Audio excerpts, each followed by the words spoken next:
Bonjour à tous et bienvenue sur le plateau d'À la source. Voici les titres que nous allons développer dans cette édition.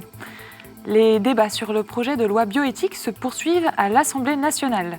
Une rencontre islamo-chrétienne organisée par la Fondation de l'Islam de France avait lieu ce mercredi à Paris. Nous reviendrons sur le synode sur l'Amazonie. En quoi ce synode peut-il concerner d'autres régions du monde ? Enfin, nous l'avons appris ce midi, jeudi, l'ancien président de la République, Jacques Chirac, est mort ce 26 septembre. Il avait 86 ans, une personnalité qui aura marqué les Français et les chrétiens. Nous en parlerons dans notre dossier avec Étienne Pépin, rédacteur en chef de la radio RCF, et Samuel Pruvot, rédacteur en chef de Famille chrétienne. On les retrouve tout à l'heure. Et on commence ce journal avec l'hommage rendu à l'ancien président de la République, Jacques Chirac. Nous avons retrouvé Monseigneur Mathieu Rouget, évêque de Nanterre. Il était directeur du service pastoral d'études politiques, plus connu sous le nom d'aumônerie des parlementaires de 2003 à 2012. Il a donc bien connu Jacques Chirac. C'est lui notamment qui a célébré les obsèques de sa fille Laurence en 2016. On écoute son hommage. Jacques Chirac était évidemment une personnalité très marquante, mais aussi complexe, à la fois virevoltant pendant les campagnes électorales, et puis mystérieux, profond. Un homme qui a été parfois assez laïque dans ses prises de position, pour ne pas dire laïcard, mais qui a aussi été un grand ami de l'Église catholique et du pape Jean-Paul II aussi à certains autres moments. Et puis, du point de vue des relations Église-État, c'est sous sa présidence, Lionel Jospin étant Premier ministre, qu'a été initiée l'instance de dialogue Église-État, qui marque une vraie évolution institutionnelle dans les relations entre l'Église et la République française, et qui permet plus d'efficacité, plus de fluidité, en tout cas sur des sujets techniques importants pour la vie de l'Église. Je dirais enfin que j'ai eu la grâce d'être témoin de quelques moments forts avec le président Chirac, très personnels, et que je puis dire qu'une part de lui-même, en tout cas, est toujours restée ouverte à l'essentiel. À l'annonce de sa mort ce jeudi 26 septembre, les députés ont observé une minute de silence à l'Assemblée nationale, suspendant ainsi les débats sur le projet de loi bioéthique. Mes chers collègues, nous venons d'apprendre le décès de M. Jacques Chirac. Je vous demande de bien vouloir, en hommage à sa mémoire, observer une minute de silence.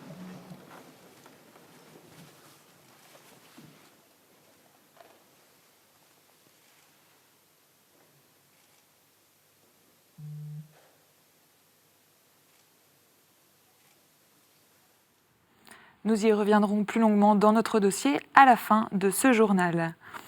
Et nous poursuivons justement avec la bioéthique. Les débats se poursuivent depuis mardi à l'Assemblée nationale.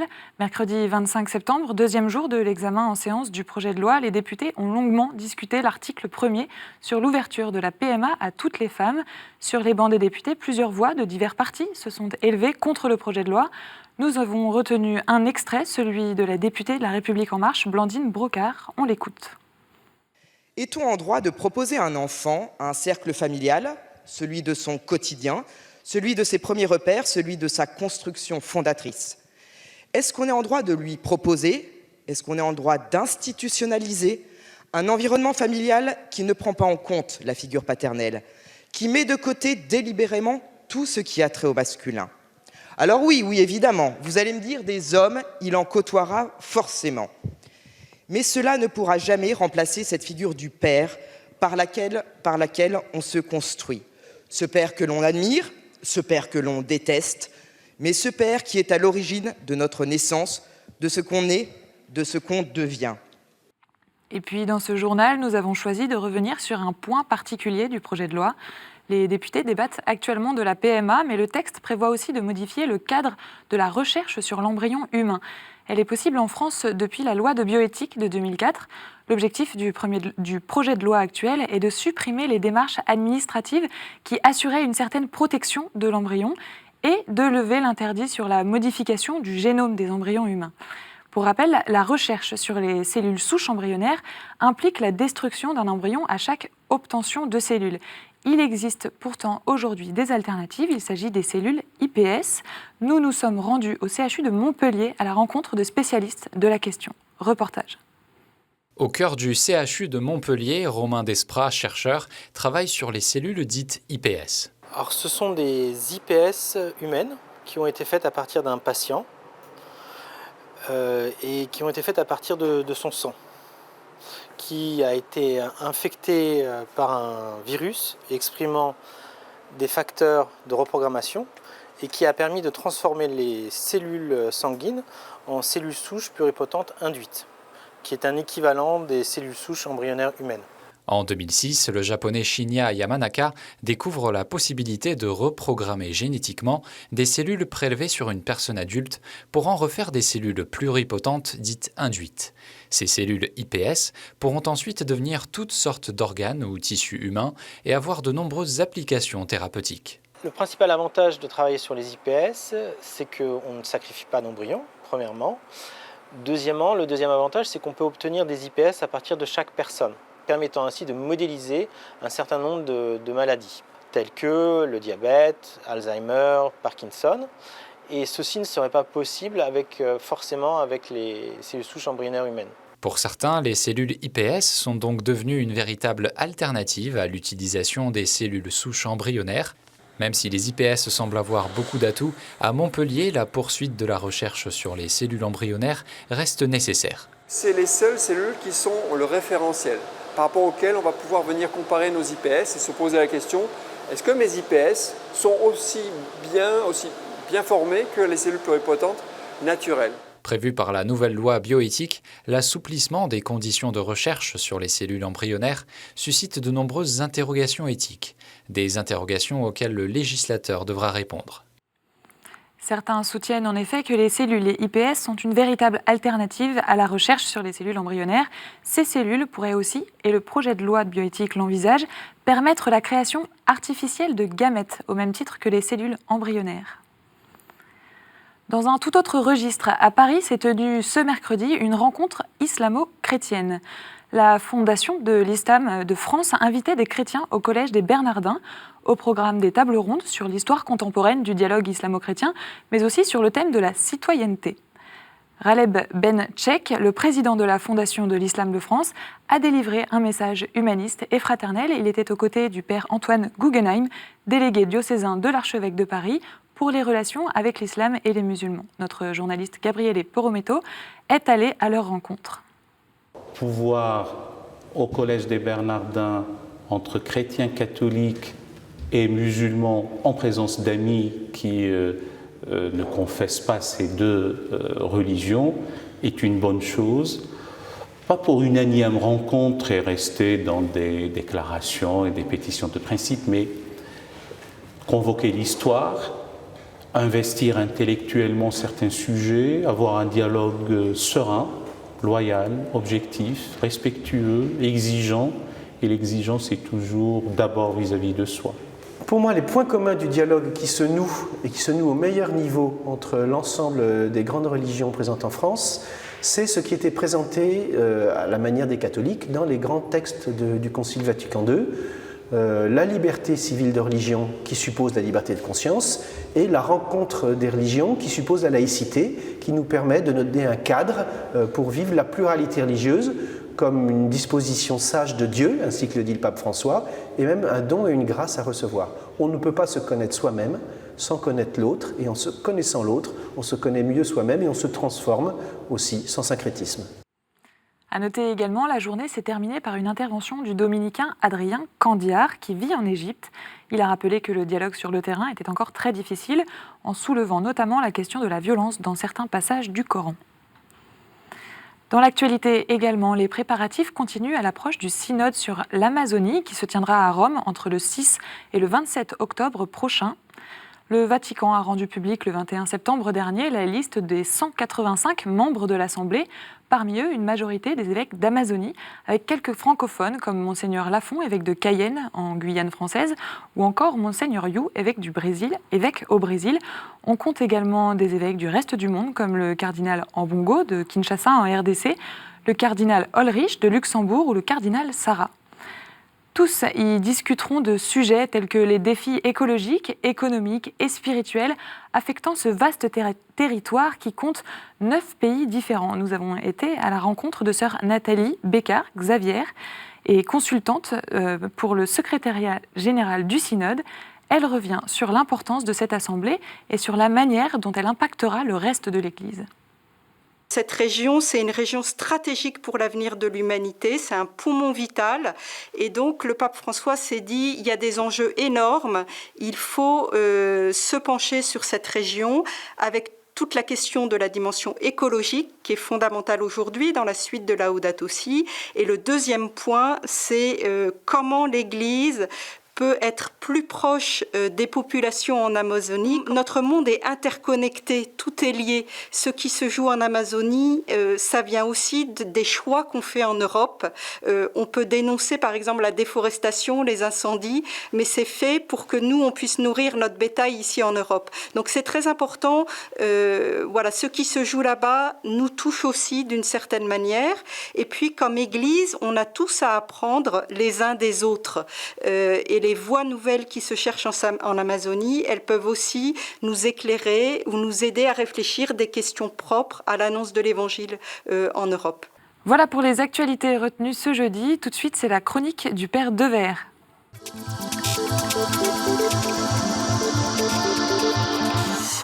Chers amis, bonjour.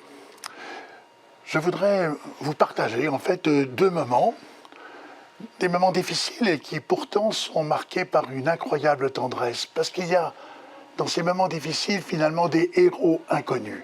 Il s'agit ici de soignants. On m'appelle dans un de nos EHPAD, il est très tard, il est déjà tard, en tout cas 22h. La personne a demandé le sacrement des malades avec sa famille.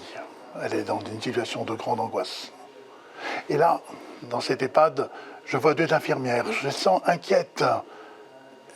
Et je leur demande, mais que se passe-t-il? Eh bien voilà, un de nos résidents a fuyé. Et cet homme a 94 ans. Nous ne pouvons pas le laisser dans ce type de situation. Nous avons appelé bien sûr la gendarmerie.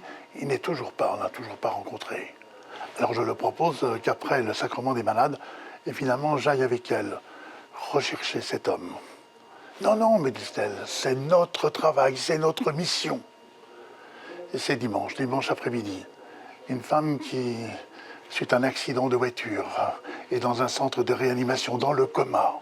La famille est là, qui m'a appelé. Et je vois cette infirmière incroyable, parler à cette jeune femme avec une infinie douceur. Je sortirai de ces deux lieux, l'EHPAD et l'hôpital, avec cette conviction extrêmement profonde que là où il y a des êtres qui sont libérés d'eux-mêmes, non pas de ces êtres préfabriqués, mais de ces êtres absolument donnés, eh bien la vie est donnée, la vie est partagée et les barbares sont mis hors jeu. Merci Père. Tout de suite, c'est la revue de presse.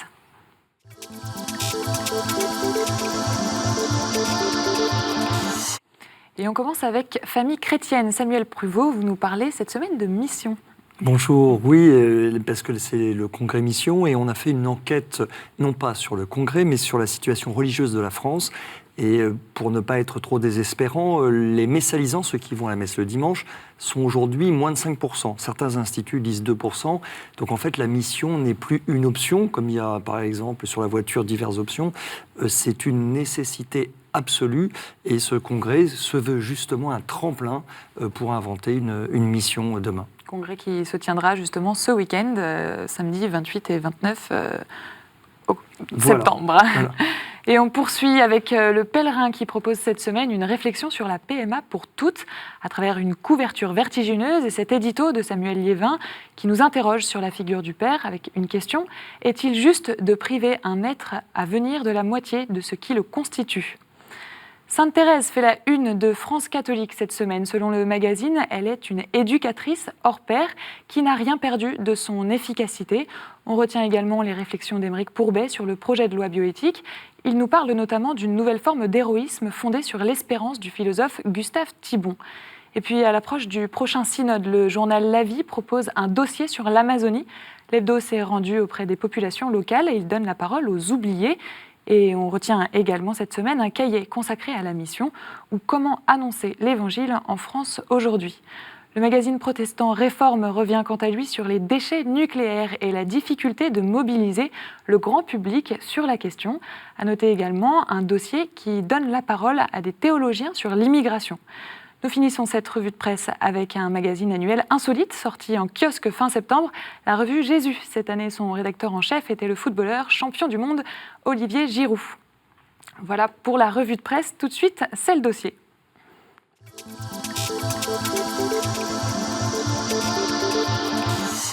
Et dans notre dossier ce jeudi, nous allons parler de Jacques Chirac. Sa famille a annoncé sa mort ce jeudi 26 septembre. Il avait 86 ans. Depuis la mairie de Paris jusqu'à Matignon, puis l'Élysée, il a effectué 2 mandats comme président de la République de 1995 à 2007. Sa carrière politique a marqué la Ve République et plusieurs générations de Français. Avec nous pour en parler, Samuel Pruvot. Bonsoir Samuel. Et Étienne Pépin. Bonsoir. Bonsoir Marguerite. Étienne, on l'a dit, cette nouvelle a affecté les Français. Une première question pour vous. Je commence par Samuel. Pour vous, qui était Jacques Chirac? Que représentait-il? Alors, c'est une part de notre histoire nationale et chacun, on a finalement une pièce de ce puzzle. Moi, ce qui me frappe, en fait, si on porte un regard chrétien sur Jacques Chirac, c'est finalement le mystère de cette personne. Tout le monde et toutes les personnes sont mystérieuses, mais lui encore plus. Et c'est ces paradoxes. J'en cite qu'un seul. Moi, j'ai fait sciences politiques, donc pour moi, Jacques Chirac, c'est le fondateur ou le héros, en fait, du RPR. Et en même temps, ses proches nous disent que le fond de son âme, c'est pas du tout cette droite conquérante, mais c'est le radical socialisme. Donc c'est un truc qui est plutôt Troisième République, plutôt en fait la matrice de la gauche. Et donc ça, c'est un homme plein de paradoxes. Et c'est ça qui me frappe le plus, c'est le mystère de cette personnalité qui est un géant de la politique et qui est capable d'être bien avant Emmanuel Macron à plusieurs endroits en même temps.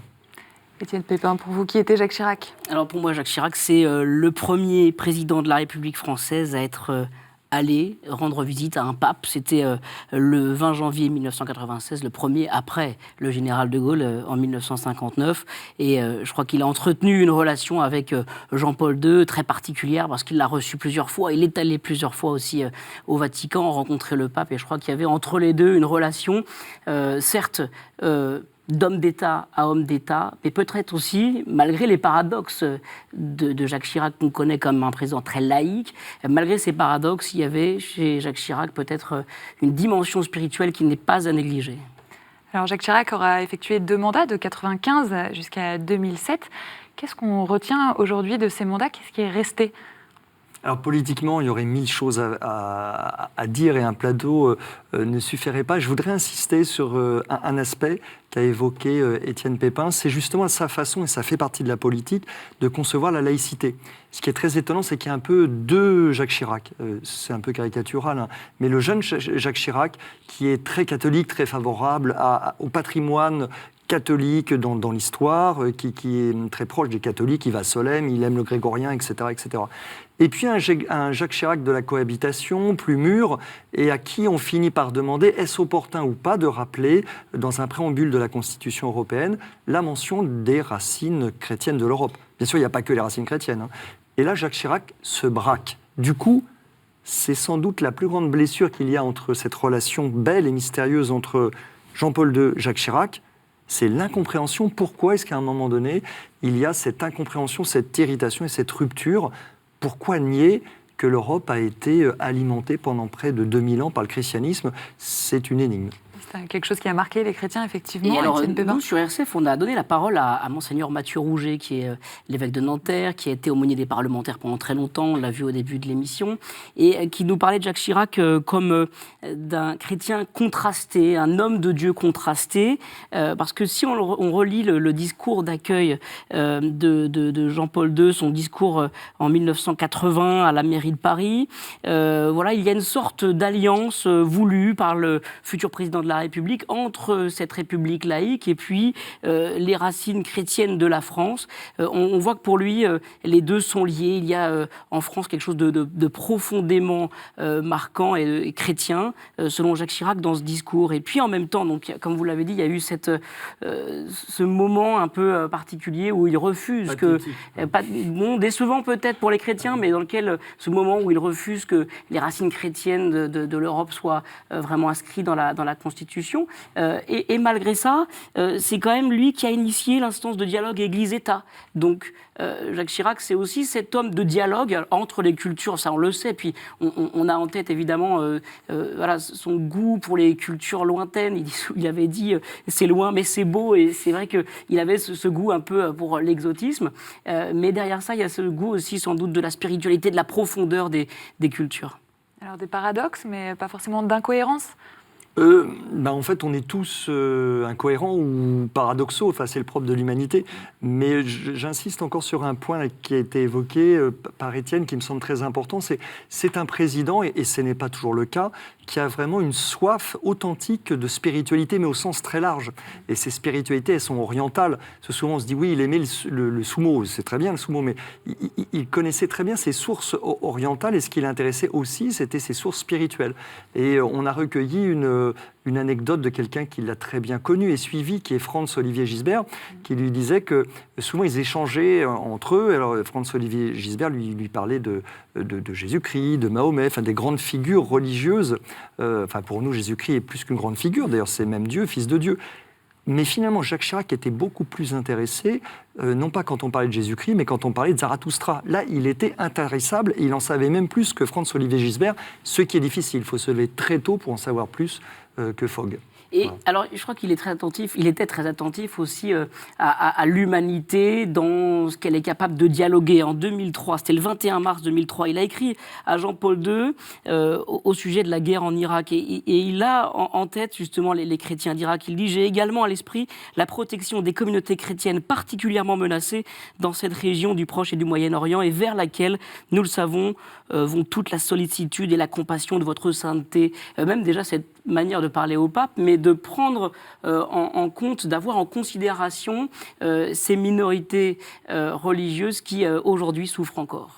Oui, on le retiendra justement. Jacques Chirac était le président qui a dit non à la guerre en Irak. C'est quelque chose qui a été important pour les chrétiens aussi. Vous avez tout à fait raison, c'est très important pour les chrétiens et prémonitoire, parce que malheureusement, nous savons aujourd'hui les fruits très amers de la guerre en Irak. Et j'allais dire, pour le coup, c'est important pour la France tout court, parce que c'est quand même un président qui a voulu, à la tribune de l'ONU, faire valoir que la France avait une voix indépendante. Et ce qui était terriblement, excusez-moi du terme, terriblement gonflé. Et le fait, pour le coup, ce couple Villepin-Chirac, et quand même, l'histoire de France retiendra qu'il y avait au moins du panache. Et puis, il y a aussi quelque chose de beau. Je suis allé regarder les échanges ou les discours échangés lors des visites diplomatiques entre le Saint-Siège et la France. Et alors, par exemple, en 2004, quand le pape Jean-Paul II est venu à Lourdes, le président avait eu à l'époque vraiment des mots forts et de proximité à l'égard du pape, en disant combien il partageait le combat pour la paix, le combat pour la liberté, le combat pour la solidarité. Et comme si ça rejoignait l'actualité, un combat pour la nature, je cite, que l'homme a reçu en partage, qu'il doit traiter avec respect et précaution s'il veut assurer son avenir et celui des générations futures, comme un lien avec ce qui nous touche aujourd'hui et la période durant laquelle il est. Ça a été un homme effectivement qui a beaucoup marqué les esprits, les Français, les générations. Mais pour revenir un petit peu sur un sujet d'actualité, c'est aussi le président qui a fait passer le Pacs. Est-ce que vous voulez réagir Alors, il faut juste noter que cette époque est un peu compliquée pour tout le monde, mais surtout pour lui, parce que c'est une époque de cohabitation. Et Jacques Chirac, comme beaucoup de politiques, a l'art de la godille. C'est très beau en ski, la godille. En politique, c'est beau aussi, mais c'est quand même un peu étonnant pour les électeurs. Je pense sincèrement que Jacques Chirac n'était pas forcément très à l'aise sur les sujets de bioéthique. Et ce que nous, avec peut-être maturité et sagesse, avec des gros mots, on appelle ça l'anthropologie, je pense que Jacques Chirac regardait ça avec une certaine curiosité et peut-être qu'il y mettait sans doute beaucoup moins d'importance que nous. Et puis, peut-être aussi, c'est une hypothèse, Jacques Chirac fait partie de peut-être d'une certaine tradition de la droite qui aime beaucoup faire du tambour sur les valeurs Et puis quand finalement il s'agit d'y aller concrètement, de voter dans un sens ou dans l'autre, finalement ce roulement de tambour disparaît un petit peu parce que le moment du spectacle est passé et c'est le moment de voter. Et du coup, je pense que Jacques Chirac était peut-être moins solide sur ces questions-là, pas forcément parce qu'il était mauvais ou méchant, mais qu'il en percevait tout simplement pas forcément les grands enjeux. Donc, prémonitoire sur l'écologie, et je pense que l'histoire là aussi lui rendra raison. Sur les questions bioéthiques, je pense qu'il était moins concerné, peut-être plus hésitant. Et si vous permettez, juste une touche famille chrétienne, et une touche aussi personnelle. Bien sûr, j'espère que Jacques Chirac, et j'en suis sûr, sera sauvé par Jésus-Christ, mais il sera surtout, je trouve admirable la personnalité de Bernadette. Quel couple quand même qui a résisté à toutes les tempêtes qu'on peut imaginer. Et pour le coup, s'il y avait bien dans ce couple quelqu'un qui avait et qui a la foi, c'est bien Bernadette. Et je pense que tous les Français l'aiment beaucoup. Et je pense que nous, chrétiens, on serait bien inspirés de la saluer, de prier avec elle et de pleurer avec elle. Étienne Pépin, une petite touche RCF, justement. Nous, le jour de Noël 2001, donc quelques mois seulement après le 11 septembre, et ce drame international, voilà, on est allé rencontrer Jacques Chirac à l'Élysée pour recueillir des paroles de paix, et on avait diffusé le soir de Noël le message de Jacques Chirac, très touchant. Vous pouvez le retrouver sur le site rcf.fr, on l'a mis en une à l'occasion de son décès. Et c'est très touchant parce que là aussi, il est dans une paix qui doit être partagée, une paix partagée dans le dialogue. Et il invite, alors que justement, là, il est question de terrorisme islamiste, eh bien, il invite les Français, pour la paix, à dialoguer. Et ça, c'est très beau, c'est le message que nous avait adressé Jacques Chirac. C'est ce que vous retiendrez de Jacques Chirac, en tout cas. Exactement. Très bien, merci à tous les deux d'être venus sur ce plateau. Et c'est la fin de cette émission. Merci à tous de nous avoir suivis. Vous pouvez nous retrouver sur notre site internet www.ktotv.com. N'hésitez pas non plus à réagir sur les réseaux sociaux avec le hashtag à la source. On se retrouve mardi prochain. Excellente soirée sur KTO.